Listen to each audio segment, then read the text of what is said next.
बोली, लिपि व व्याकरण। तो इसमें क्या है, जैसा कि आपको पता है बच्चों कि मनुष्य सामाजिक प्राणी है और उसे दूसरे के संपर्क में रहना पड़ता है, और दूसरे के संपर्क में रहने के लिए उसको भाषा का प्रयोग भी करना पड़ता है। अपने मन के भावों को और विचारों को उसे दूसरे तक पहुंचाना भी पड़ता है, क्योंकि बिना अपने मन के विचारों को बताए तो वह कैसे रह सकता है, अकेला नहीं रह सकता है, तो उसे किसी न किसी से बात करने की आवश्यकता होती है। तो इसके लिए उसको किसी न किसी माध्यम की आवश्यकता होती है। अब वैसे तो उसके पास बहुत सारे साधन होते हैं, जैसे कि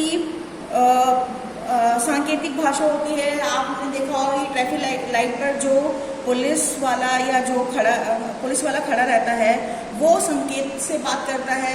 हर बार वो बोल के नहीं बताता, तो उसके इशारों पर गाड़ी रुकती या चलती है। इसी प्रकार बच्चा है जो रो के अपनी बात जो है वो मन की बात माँ तक पहुँचाता है। इसी प्रकार कोई भी रेलगाड़ी चलती है तो वो हरी झंडी या हरी बत्ती दिखाकर चलती है। लेकिन ये सब पर्याप्त नहीं होता, उसको अपने मन की बात को बताने के लिए किसी न किसी साधन की आवश्यकता होती है। संकेतों के द्वारा वो अपने मन के भावों को प्रकट नहीं कर सकता, तो इसके लिए उसको भाषा की आवश्यकता अनुभव हुई।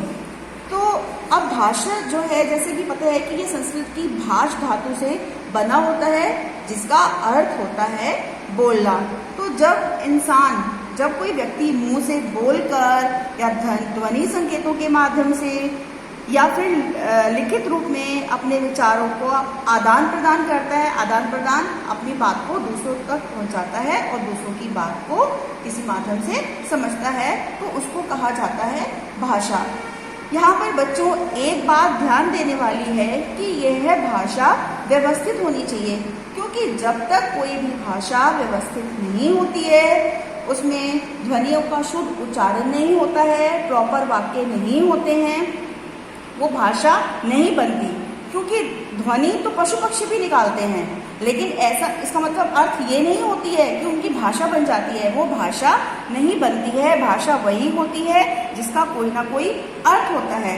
जैसे कमल, ध्वनि समूह या शब्द का उच्चारण करने पर हमारे सामने फूल का चित्र बनता है, तो आपको पता है कि इस फूल को कमल कहा जाता है।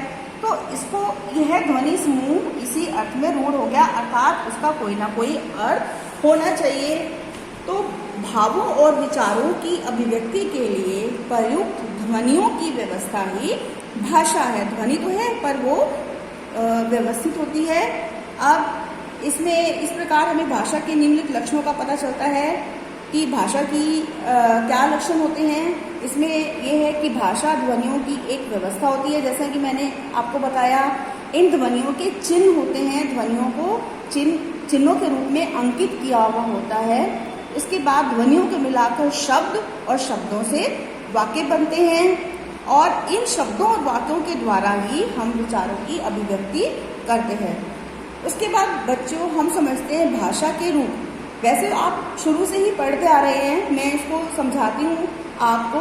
इसमें भाषा के 3 रूप बताए गए हैं, जैसे मौखिक, लिखित और सांकेतिक। लेकिन जो सांकेतिक रूप है, इसका व्याकरण में अध्ययन का ये विषय इसलिए नहीं है, तो मुख्यतः 2 रूप को ही ज़्यादा मान्यता दी जाती है, एक मौखिक भाषा और लिखित भाषा। तो मौखिक भाषा जैसे कि आप समझते हैं, बिल्कुल उसी से समझ में आ रहा है, शब्द से ही मौखिक से अर्थात मुख से बोलना।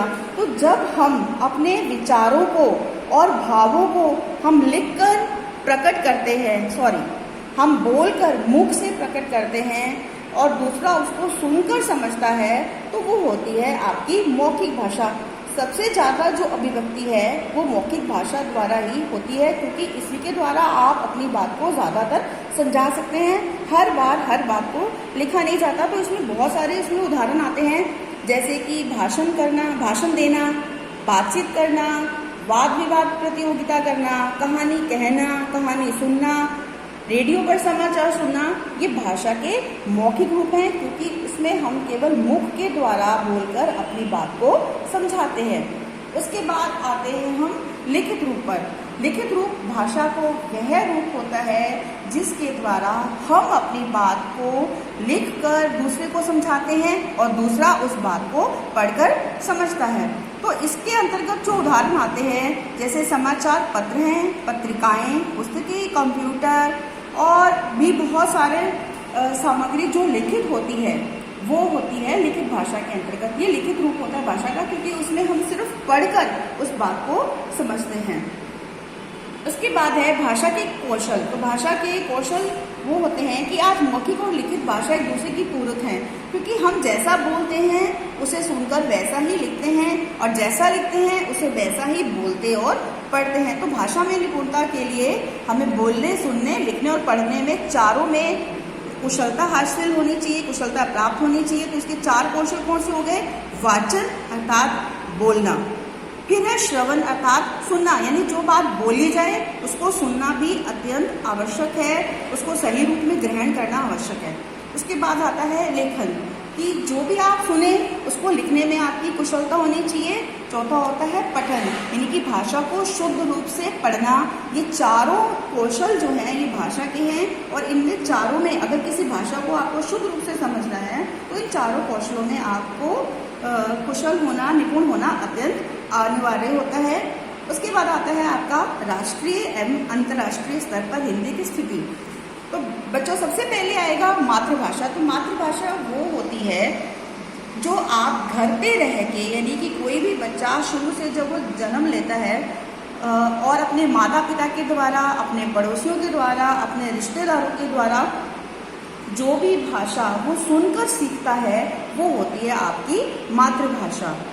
तो अलग अलग ऐसे अलग अलग प्रदेशों और अलग अलग जातियों में अलग अलग प्रकार की भाषा होती है जिसको बच्चा सिर्फ सुनकर स्वयं ही सीख लेता है। तो उस भाषा को हम बोलेंगे मातृभाषा। जैसे कोई पंजाबी परिवार का बच्चा होगा तो वो पंजाबी बोलेगा, क्योंकि उनके घर पर सब सदस्यों के द्वारा कौन सी भाषा बोली जाती है? पंजाबी। इसी प्रकार जो गुजराती घर में बच्चा पैदा होगा वो गुजराती बोलेगा। केरल के लोगों की जो है भाषा वो मलयालम होगी, असमियों की असमी होगी। तो इस प्रकार जो है बच्चा जिस प्रकार के वातावरण में, जिस प्रकार की भाषाई परिवार में वो पैदा होता है वो वही भाषा ग्रहण करता है। तो इसमें अब बहुत बड़े भूभाग में हिंदी बोली जाती है जिनकी मातृभाषा हिंदी है। तो वो है उत्तर प्रदेश, हिमाचल प्रदेश, मध्य प्रदेश, उत्तराखंड, राजस्थान, दिल्ली, बिहार, झारखंड और छत्तीसगढ़। तो इनमें बहुत बड़े ये ऐसे राज्य हैं जहाँ पर हिंदी भाषा बोली जाती है। अब राष्ट्रभाषा बोली जाती है। राष्ट्रभाषा वो होती है जब एक ही राष्ट्र के बहुत से अधिकांश लोगों के द्वारा जो भाषा बोली जाती है वो होती है राष्ट्रभाषा। ये राष्ट्रभाषा एकता की प्रतीक होती है, क्योंकि जिसके द्वारा लोग अपने भावों को प्रकट कर रहे हैं, आपस में एकता के सूत्र में बंधे हुए हैं और एकता पैदा करती है। तो वो भाषा है हमारी सही मायनों में हिंदी। और क्योंकि स्वतंत्रता आंदोलन जब हुआ था तो इसमें हिंदी ने ही भूमिका निभाई थी। और आज संवैधानिक रूप से भारत में किसी भी भाषा को राष्ट्रभाषा का दर्जा नहीं दिया गया है, क्योंकि हिंदी ही सार्वदेशिक भाषा है। उसके बाद आती है राजभाषा। राजभाषा वो होती है जब सरकार का, देश का, राज्य का जो अधिकतर कार्य है जिस भाषा में होता है, जिस भाषा को स्वीकार किया जाता है करना किसी कार्य को, वो होती है राजभाषा। और इसके लिए राजभाषा का दर्जा दिया गया हिंदी को, जो कि 14 सितंबर 1949 ईस्वी को दिया गया था इसको राजभाषा का दर्जा। तो भारत के जो अनेक राज्य हैं जैसे उत्तर प्रदेश है, उत्तराखंड है, बिहार, झारखंड, मध्य प्रदेश, छत्तीसगढ़, राजस्थान, हरियाणा, हिमाचल प्रदेश, दिल्ली, इन सभी में राजभाषा के रूप में इसको स्वीकृत किया गया है। अंडमान निकोबार में भी हिंदी को राजभाषा के रूप में मान्यता दी गई है। तो और साथ ही देश के जो अन्य भाग हैं वहाँ पर हिंदी को द्वितीय और तृतीय भाषा के रूप में पढ़ाई जा रही है। तो ये हिंदी भाषा की इम्पोर्टेंस है। आज वहीं तक समझिए, आप केवल समझना है, आपको कॉपी में करना नहीं है। कल फिर हम अगला पार्ट लेके आएंगे। Thank you.